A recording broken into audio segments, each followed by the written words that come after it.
we've discussed different aspects of the scientific process, and we've shown that their appearance function can't be explained in a mechanistic way, just in terms of physical interactions alone.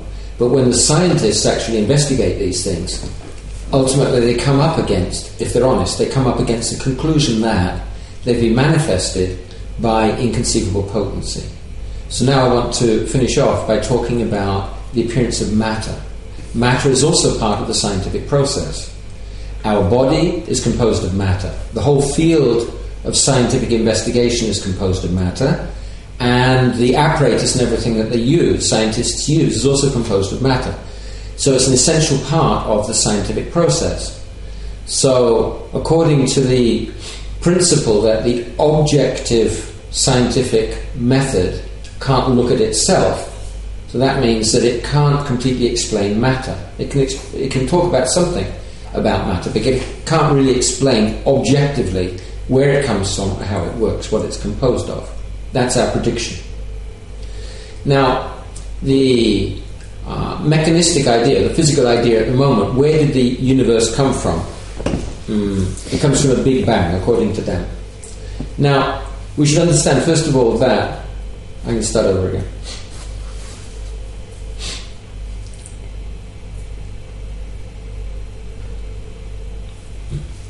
I've discussed different aspects of the scientific process, objective scientific method, and shown that when scientists investigate where these have come from, where the conscious faculties come from, when they investigate the conscious self, when they investigate the body in terms of evolution and so on, honest scientists will come to this conclusion that these aspects of the scientific process have all been manifested by inconceivable potency. And now I want to talk about matter. Matter is also an essential aspect of the scientific process, because our body is composed of matter, the instruments are composed of matter. So according to the principle that the objective scientific method can't look at itself, so then we'll expect that the objective scientific method can't explain where matter comes from, or how it functions, either come to that. So, first of all, the first problem in explaining where matter comes from an experimental, from an objective point of view, is that the cause of the wittgenstein must be outside the universe. This is a very, very simple principle. So Wittgenstein, he stated in Tractacus that the solution of the riddle of life in space and time lies outside space and time. So straight away, because the physical scientists, they're dealing with principles inside space and time, that means automatically they can't explain where the universe, and in fact including space and time, comes from. So this is a big problem, major problem, philosophical problem, which for the most part it seems they duck, because they can get some good observations and they become involved in that, rather than thinking whether there's a logical consistency in what they're saying. The next point is that, the cause of the universe must be outside the universe. The cause of the physical universe can't be physical. The cause of everything that's physical must be something other than physical. Now that's clear. So that's a problem for the physical scientists, because they only accept the physical thing. Because why? Because they've cut the subject, the conscious subject, out. But it's the conscious subject that's doing science. The conscious subject is providing masses of energy, is changing everything in the scientific arena, in the arena of scientific study. So there is a real alternative to matter, the object, and that's the conscious subject. So if we want to know what is a possible, plausible explanation for the cause of the universe, the non-physical cause of the universe, which is outside the physical universe, then we'd have to say, well, consciousness. That's a reasonable explanation. So there's one astrophysicist, Hugh Ross. He says, by definition, time is that dimension in which cause and effect take place. So if there's no time, no cause and effect. So if time's beginning is concurrent with the beginning of the universe, then the cause of the universe must be some entity operating in a time dimension completely independent of and pre-existing to the time dimension of the cosmos. It tells us that the Creator is transcendent, operating beyond the dimensional limits of the universe. It tells us that God is not the universe itself, nor is God contained within the universe. This is an astrophysicist talking. This is pure common sense. But common sense isn't that common. So, another point, matter is energy. Einstein put forward this the theory, E equals mc squared. Energy is equivalent to matter. So we know that energy has an energetic source, just like there's lights here. The lights are the source of the energy, and there's sunlight outside. The sun is the energetic source of the sunlight. So, since the whole universe is also energy, then it must have an energetic source. But the energetic source of the whole physical universe can't be physical. So what is the energetic source, the non-physical energetic source of the whole physical universe? Again, it must be consciousness. And we see that consciousness is a source of energy. In the scientific process itself, for example, in nuclear physics, the conscious self, the subject, arranges enormous supplies of energy. So what to speak of a universe, then we'd have to put forward the idea of a universal consciousness, which is manifesting the universe, which of course is the Vedic model. According to the Vedic model, the physical universe is the energy of the universal conscious self. Now another point. It takes a lot of intelligence to understand the universe. To understand gravity, for example, even gravity, it operates in terms of abstract principles. Time is an abstract principle. You can't see time. You deduce time, and it takes intelligence to do so. Mass. Now, what's the difference between mass and weight? If you stand in a lift with a weight in your hands, and the lift goes up very quickly, the weight will increase. The weight of that thing that you've got in your hands will increase. And if you go into free fall, the weight will decrease, but the mass hasn't changed. So mass is very abstract. I can remember battling with that. What's the difference between mass? When I was like 12 years old. What's the difference between mass and weight? Mass is an abstract principle. So that means that the cause of the laws of the universe must operate in terms of abstract principles. So what is it that can operate in terms of abstract principles? Consciousness. Only consciousness. This is another point, that the cause of the universe must be conscious enough to deal in abstractions. So the astronomer James Jeans, he came to that conclusion as well. Jeans was an extraordinarily intelligent person. He once, when he was a young boy, he found his father's book of 7-figure logarithm tables. He didn't know what they were, but he memorized the first 20 of them, and he remembered them for the whole of his life. He was really, really intelligent. Anyway, he's a very, very intelligent person. So he said that because the principles in which one describes the universe, they're like pure thought. So he said, if all this is so, then the universe can best be pictured, although still very imperfectly and inadequately, as consisting of pure thought. The thought of what, for want of a wider word, we must describe as a mathematical thinker. In another book, he said that the universe looks less and less like a great machine and more like a great thought. And he was saying that this thought exists in the mind of God. Alfred Russel Wallace also, he was a co-discoverer of evolution with Darwin. Later on in his life, he also came to the same conclusion. Now, so these are some reasons for supposing that, common sense reasons, and also which have been put forward by very competent scientists, why the source of the universe and basis of the universe, not just the source of the universe, but how it's working now, must be consciousness, universal consciousness.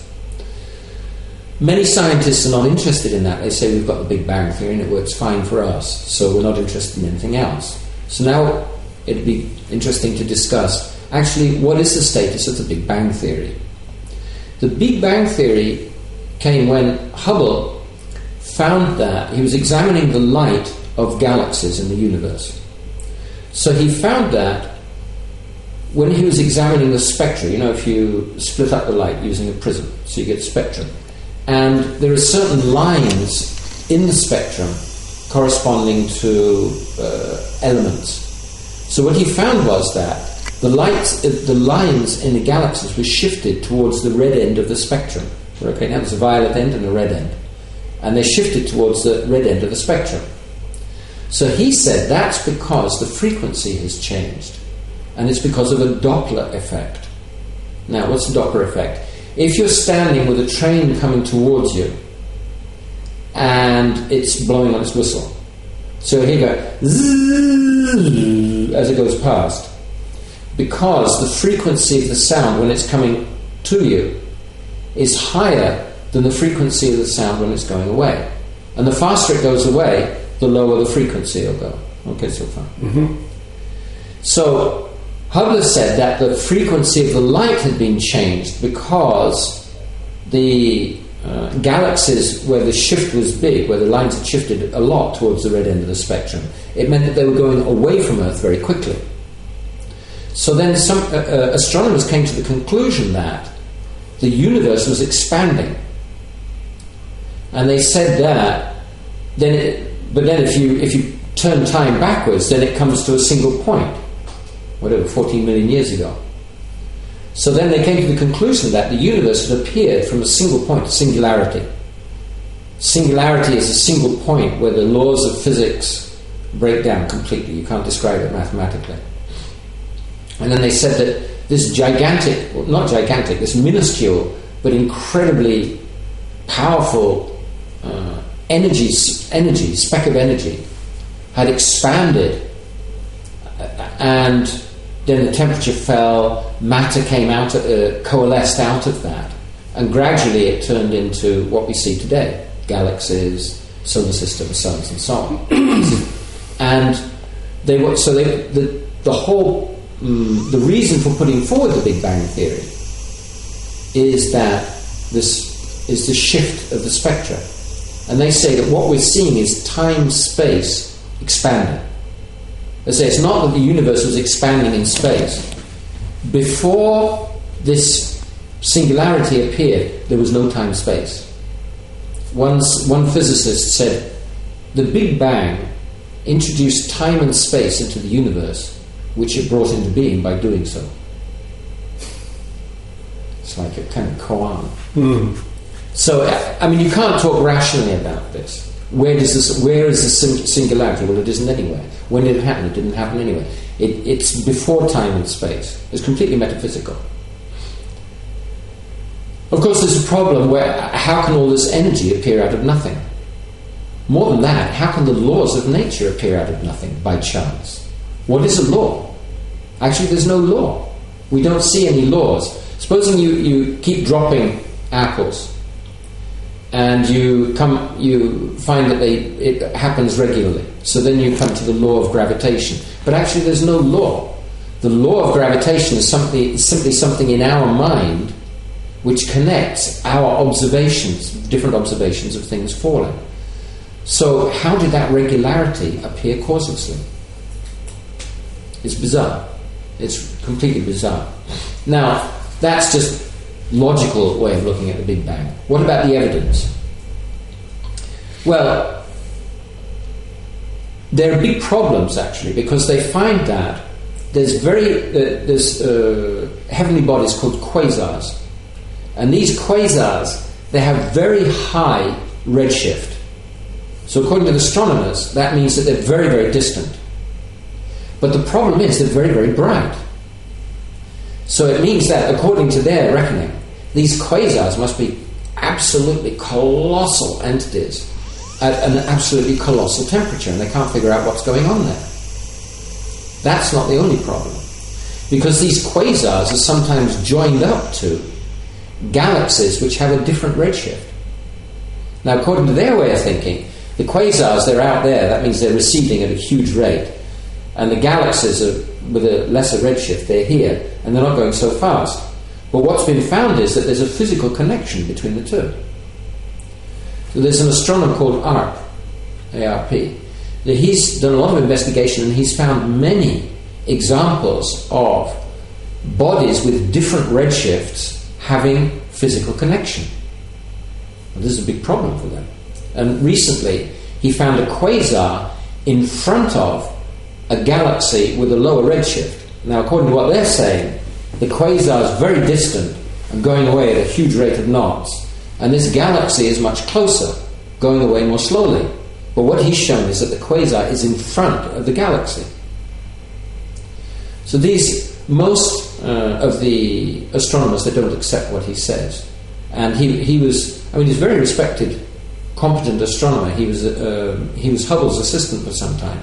He was working on the Mount Palomar telescope, and they just cut him off. They wouldn't give him telescope time. It's like Galileo, when Galileo said that, he pointed to the moons of Jupiter. So the church authorities, they wouldn't look through his telescope. So once again, you've got somebody contradicting the current wisdom, and they won't look through his telescope. They won't, accept what he's saying. So actually, it's been shown that redshift, there's more than one cause for redshift. It might be because of velocity away, but also it can be because of the age of the galaxy. It can be also because of the gravitational field. If light comes in contact with the gravitational field, then the frequency also changes. So the Big Bang, there's problems with the Big Bang. In order to keep the Big Bang theory afloat, they've had to postulate that 90% of the universe, what we see of the universe, they say it's something like 5 or 10% of the actual universe. 90% is what they call dark matter. They don't know what it is. There's no way of contacting it. So this is another physical. It's something that they've put in to save their theory from being falsified. Then also they have to posit dark energy as well to save their theory. So they've got about 4 or 5 fudge factors that they've had to introduce to save their theory from being completely falsified. Meanwhile, there is an alternative. There's a Swiss Nobel laureate, Alfvén. So he pointed out that he's an expert in plasma. So plasma is a state of matter. It's when you've got atoms and molecules where some of the electrons have been stripped off, so they're superconductors, better than copper. And he pointed out that there's electric fields and magnetic fields in space. And he's done experiments with plasma in the laboratory, and he's shown that the structures in plasma actually leads to structure, whereas the Big Bang theory doesn't lead to structure. They thought, there's background radiation when, what were their names? I forgot now, the names of the two scientists who discovered the background radiation, like 3 degrees absolute. So there's a big celebration. Oh, this proves the Big Bang. But there's a big problem, because the background radiation is completely uniform. So if it's completely uniform, there's no way that could give rise to galaxies, stars, the solar systems. In fact, there's no way of predicting structure out of the gravitational model, the Big Bang model. Whereas coming out of the plasma model, structure is expected. Another interesting aspect of this plasma model is that the Big Bang model says that the whole universe appeared about, say, 14 billion years ago, which is not very long. In Vedic terms, it's not very long. The plasma model posits that the age of the universe is much, much greater. In fact, Alfvén said that it supports the Hindu point of view rather than the Christian point of view, which is quite interesting for us, because we have much longer time cycles. What it doesn't do is explain where the universe came from in the first place. The Big Bang has that kind of origin built into it. The plasma model doesn't. So I'm not saying that I think that the plasma model is right, but there's big problems with the Big Bang. And there are alternatives. And it shows how the scientific community fiercely clings on to what are really outmoded models, introducing one fudge factor after another to try and preserve their model. It shows a lack of integrity, in fact. A lack of integrity, a lack of openness. They're not prepared to really openly consider alternative models.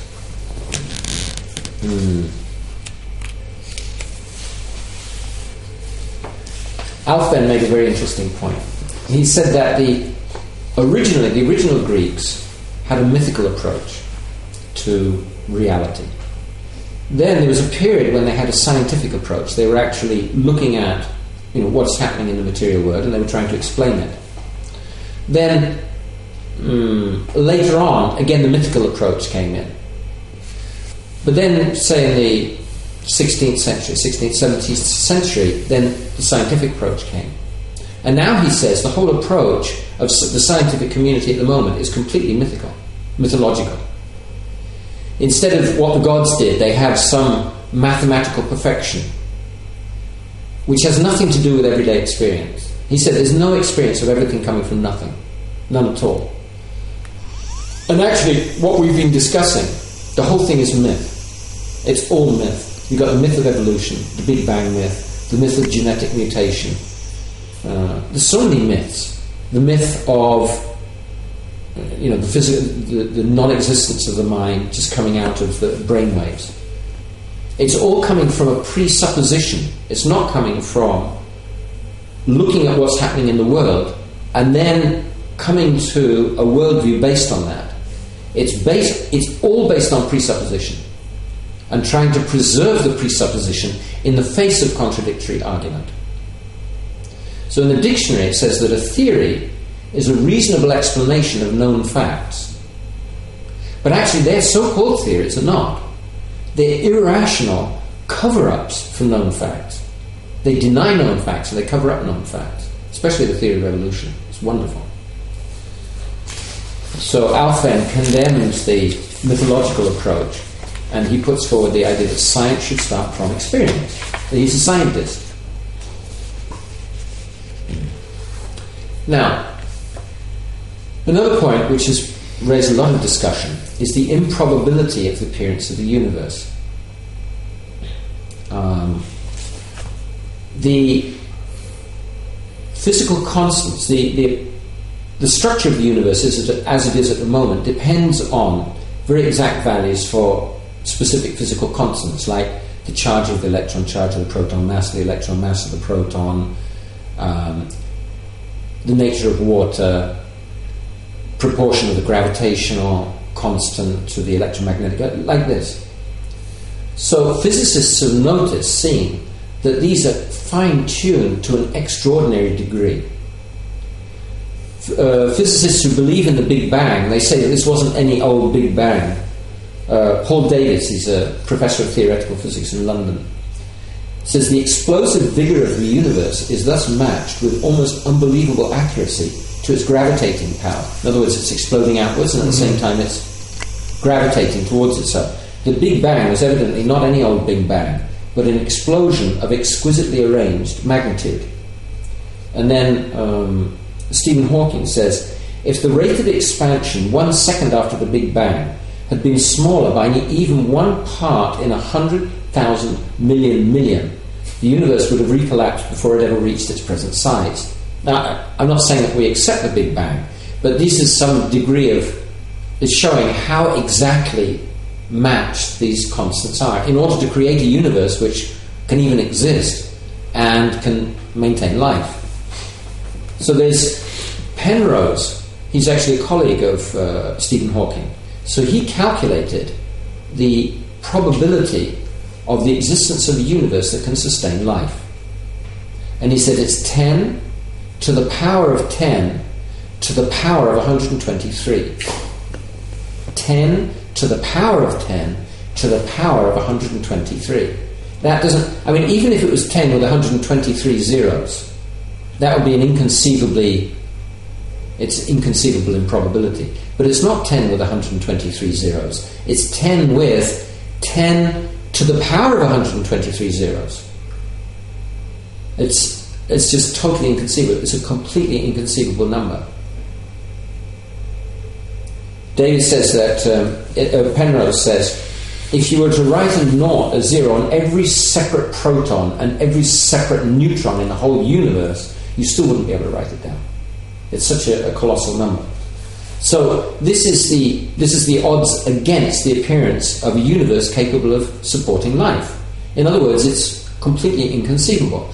it's completely outside the power of objective science, experimental science, based on experience, to explain something like that. In other words, it's a direct proof of inconceivable potency. It's inconceivable. It's proof that the universe has appeared through inconceivable potency. So we've come right through the different aspects of the scientific process, and we've shown in each case that if you look at the results of science, although the scientists themselves may not like to admit it, but actually their results show the action of inconceivable potency. And this is it's a proof that it supports the theory of empirical frustration. That whenever they try to examine the basis of the empirical method itself, they come up against insuperable obstacles, and instead of explaining it in objective terms, they actually substantiate the fact, what the Vedic worldview says, that all of these essential aspects have been manifested by inconceivable potency.